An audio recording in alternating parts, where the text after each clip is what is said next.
মধ্যে সবচেয়ে বড় সংখ্যালঘু ছিলাম, ঠিক কিনা বলে?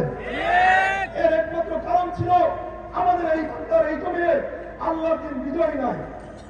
আলহামদুলিল্লাহ, আমাদের জন্য সুসংবাদ, আমাদের প্রিয় রাহবর আল্লাহ মামুনুল হক সাহেব সামনে দাঁড়িয়েছেন আমাদেরকে নেতৃত্ব দেওয়ার জন্য।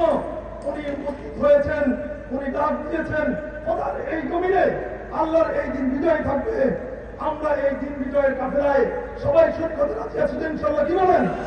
এর জন্য যদি আমাদের বুকের তাজা রক্ত দিতে হয়, আমাদের জীবন দিতে হয়, আমাদের স্ত্রীদেরকে বিদ্রোহ করতে হয়, আমাদের সন্তানকে এই দিন করতে হয়, আমরা আল্লাহর জমিনে আল্লাহর এই দিনকে বিজয় করার জন্য আমরা কোনো কিছু পিছপা হয়ে আমাদের রহমত আল্লাহ মামুনুল হক সাহেবের ডাকে পতাকা বলে আমরা একত্রিত হয়ে আমরা তার প্রতিটা সিদ্ধান্তকে বাস্তবায়ন করার জন্য পুরো বাংলাদেশে ছড়িয়ে পড়বো।